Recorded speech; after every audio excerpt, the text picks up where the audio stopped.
Hello, Internet! I'm Jackie Fox, and today I'm going to be guiding you, new player that you are, through a whole lot of Lucio missions. If you, by the way, happen to need a guild, my guild is probably recruiting. We take newbies, and we are happy to advise on Discord, which is probably even better than YouTube videos.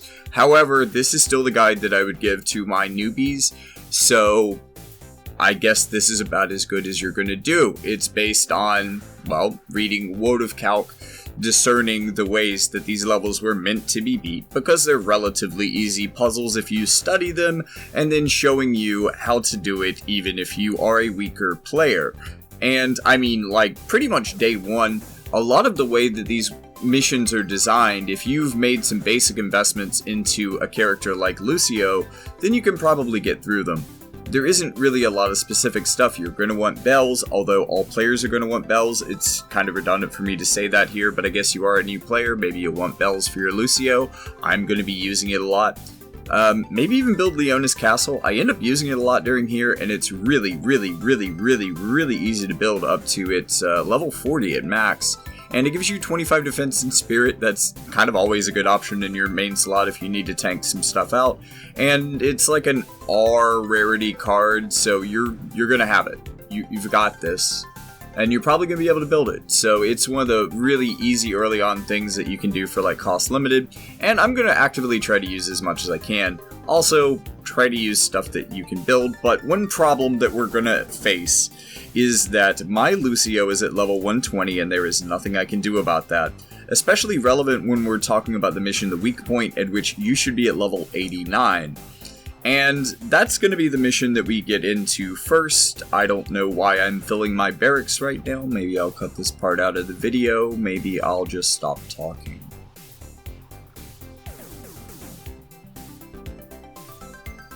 Zoom in a bit.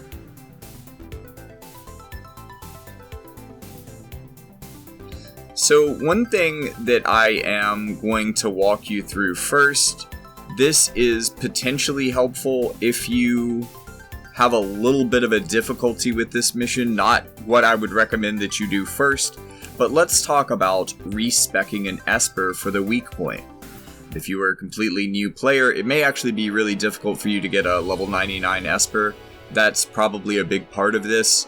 So maybe this isn't the best for new players, but I'm going to show you a really counterintuitive build for Bahamut that, because evocation magic is based on, I think, Bahamut stats or some nonsense like that, a level 99 Bahamut with maxed out evocation damage. Also, it's a slash attack, so as much slash attack as you can fit on this bad boy is the way to go. Resets are really easy to get for Espers. This isn't a build that I would recommend you use for like literally anything else. However, a decent guildmate, not a new player, but someone who is just building Lucio up through 99 himself, I think he has a level 99 Odin and basic kind of equipment and basic advice. I think probably was also using Store and Monk Subjob. I believe I'd told him about that. Another thing that you can do, try Calibration Pierce, will get you a triple hit.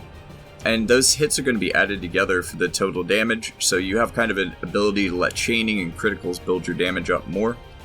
Also, Ochu is weak to Pierce, and this is how you get Pierce in there. And usually when one of your calibrations is the answer to the question, it is the correct answer to the question. So, other than level 1 Odin and Leona's Castle, I don't know what more I can do and still survive this match to make me as level 89 as possible. The first way we're going to go through this, though, is the easy way, and then we're going to do the Esper way. And the Esper way isn't necessarily the hard way. It may be the most surefire way through this. You probably don't need Odin. There are probably similar builds on other Espers that can do similar things. But it is a guaranteed, pretty much a guaranteed, well, it's a guaranteed hit for one, but it's a pretty guaranteed way to get yourself set up. So what you're going to want to do, regardless of any strategy, is to equip Monk Subjob before coming into this and use Store the turn before you plan to do your big damage move, which in this case is Tri-Piercer. Now, I'm not sure how hard it's going to be for you to crack 3k, but with Store and the proper move, even with basically nothing equipped. Level 1 Resonance Odin and an R level Vision card. Yeah. Still did pretty good on this run. And in fact, Tri-Piercer did so good in my next run that it ended up being the way to go. And I don't remember how I handled this editing-wise, but I don't think I handled it particularly well. But I was going into this trying to get my evocation gauge up, and I was just trying to like waste as many turns up front and kind of let gauges build and let my AP build a bit because I'm not running bells for this. And what I ended up finding out though was that, just trying to stack some of my increased damage up. Try to get an agility down, maybe. No, this isn't Thornlet. Get my agility up, my critical damage up. No, I haven't used Light Blessing yet. Well, I've got my critical damage up, so now it's potentially time to, slowly whittle this guy down, because I'm going to pretend like Tri-Piercer isn't there, because that is more based on my base stats than the evocation is. So if the 120 is throwing me off in any way, this is the more surefire strategy.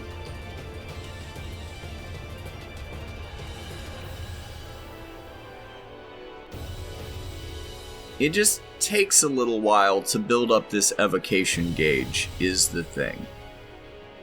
Slow and steady wins the race, I guess. The other thing about being slow, I've never seen the poison proc, but we are also making an intentionally slow run here. I'm hoping that this will fill my gauge, but it doesn't, so I have to use my second store in a row. Dangerous. If that gauge doesn't fill next turn, I am in a... Well, I'm dead because of poison, probably, more realistically. But thankfully, that did it, so let's see how much damage we can do with Zenzetsuken. Yeah, that's pretty good. I imagine that goes up a bit if I'm maybe equipped better, or maybe I have higher resonance with the Esper, but yeah, that's a pretty surefire way to hit well over 3,000 for that mission. So now let's talk about duty calls. You're going to want to equip Paladin because at this point in your game, Taunting Blade is going to be the best way to go for a number of reasons. First, for modifying the enemy AI to get them to come to you and to group up a little bit better. But also, some of the other things in the sub-job are really good for tanking through this fight. But really, it's just one of your better AoE pattern moves. And if this ends up being difficult for you, one trick that you can use throughout this, I think with the exception of maybe that last fight that I told you about, the weak point, is that you can just keep going in the story of these missions without full clearing, and you'll eventually get the same rewards for the next missions, usually. And you can come back and clear them later at a higher level. And that's probably what I recommend for this, because being able to one-shot all the enemies on screen definitely makes clearing this a lot better. And honestly, level 120 Lucio's stats coming back to this mission, even with poor equipment, he's still one-hitting most of the map, and I don't know if that's a true experience for a lot of you at home. So, just expect this fight to be a bit more tedious. Now, I'm not doing it the way that I would prefer to do it here. And this actual outcome that you're going to see in this version of the video, while it is probably the fastest way to clear this map that I have ever seen, it happens maybe 1 in 5 playthroughs that it will turn out to be just like this. There are ways to make your odds better though, and I don't like them, but we'll talk about them when we get there.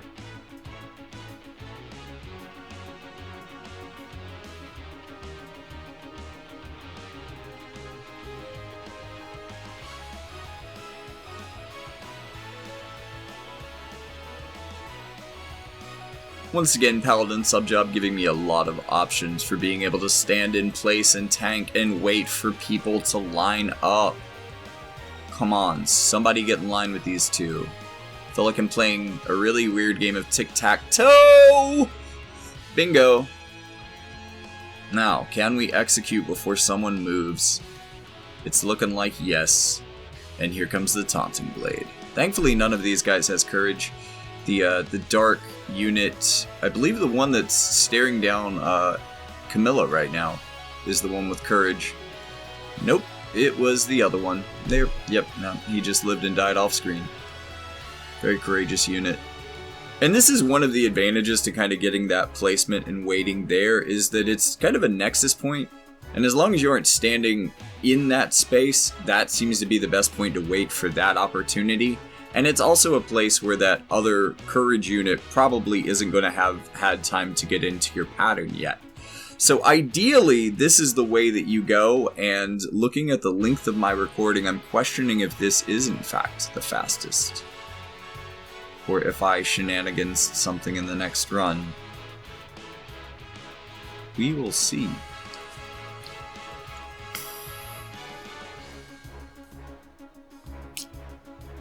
Taunting Blade, though, does allow me to keep my allies safe clearing this map in this way, because it brings the hate as they are about to get KO'd.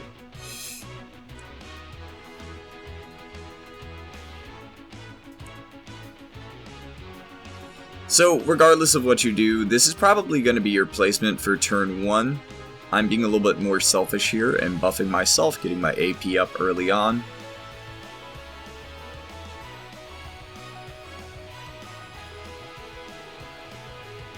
This is going to give me the AP to spam Taunting Blade multiple times if I need to. First, to gain the hate to, manipulate opposing AI, but also a second time to actually get the mission clear.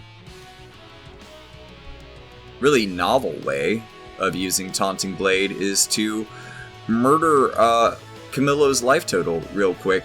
Now, you might think that having hate would be a problem, but you're kind of running backwards on the map, and he kind of runs forward.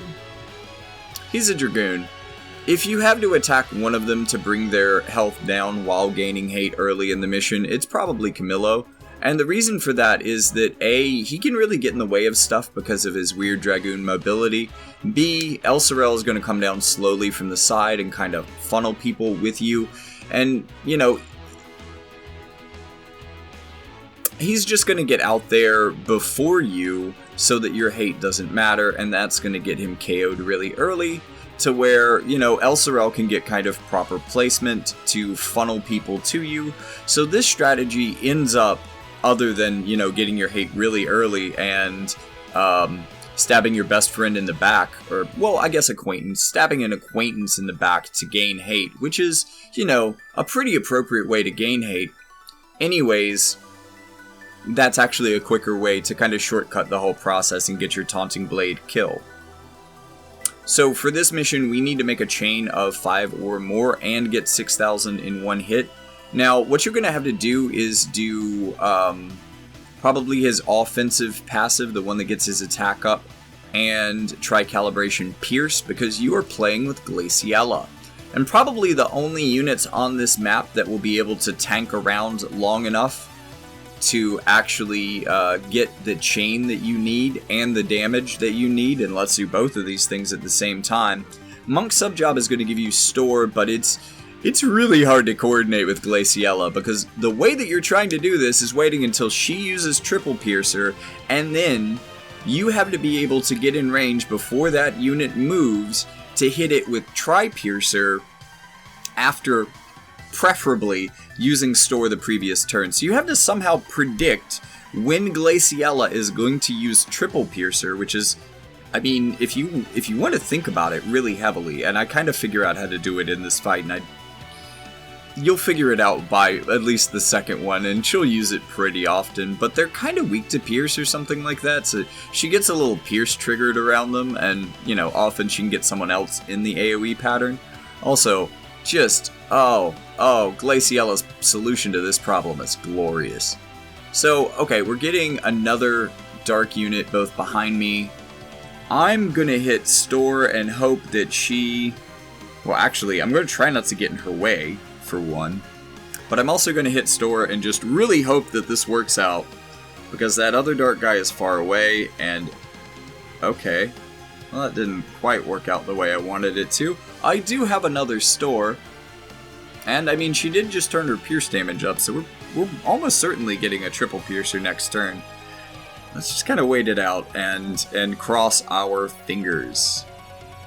Yes.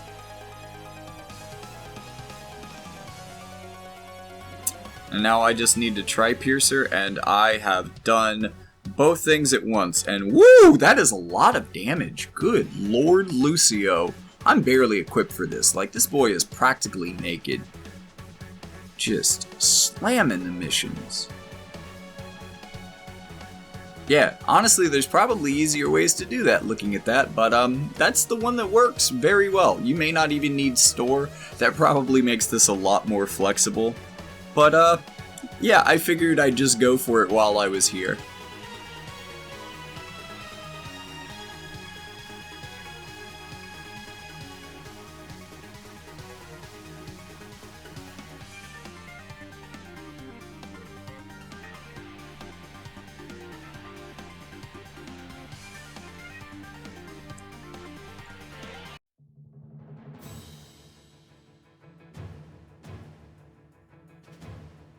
Okay, so you want to be a bit more tanky for this one. You also probably want some of the paladin power, because this behemoth can be trouble. It really can. He's a big boy. Usually a good idea if you have bells, especially if you're running Lucio's TMR, because you might need to generate AP for longer to get the same benefits, to trigger that as soon as you can.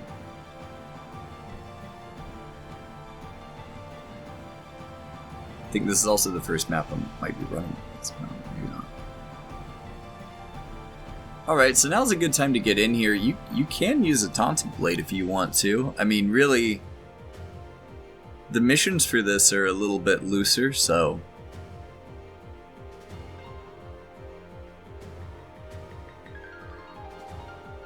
you also have a pretty good combo between these brothers here.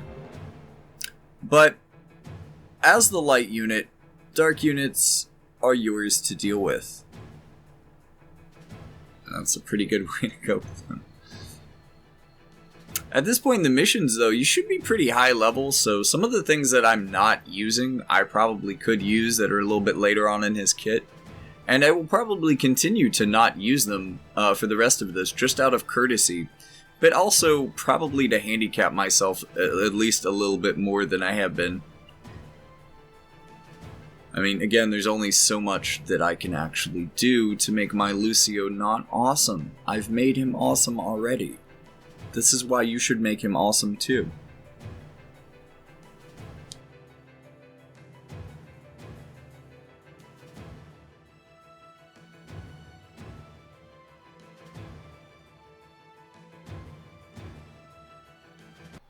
Okay, I have a really simple strategy for fighting Astrius. First thing you're going to want to do is tank yourself up about as best you can. We want a lot of defense and speed if you can get it. But you're going to be standing completely still this entire fight. Let Agrius be aggressive. Let him waste his CT crossing the map to get to you. Let yourself take like 3 or 4 buffing turns to his turns. And I want you to be conscious of using Revitalize or your AP buff first, then Saintly Wall, which lasts until you're hit 3 times. And then you start using the things that are only lasting for a couple of turns. You may not get lucky as to dodge his LB necessarily. I'm not even entirely sure how I pulled that off. But, yeah, as you can see, and I shouldn't really be holding myself back, and you probably have caught up to me a bit if you've gotten to this level. But you can see we're doing pretty good damage. Now, we have to use Luminescent Arc for one of the missions, so I'm going to try to remember that. Although we do get one more hit on this bad boy before we finish him off. And you could be doing a little bit worse right here at this point if you didn't dodge his LB. But, yeah, that's pretty much how you deal with that level. Just stand still until you win. And then win. And I'll meet you in the Crucible. I've got a video for that coming up soon. That is going to help you build Lucio's sword up to, we'll call it its 120. I actually forget. It's probably like 30 or 50 or something. But whatever. We will talk about building Lucio's sword in the next series of videos. Thank you for tuning in, and I will see you in the next one.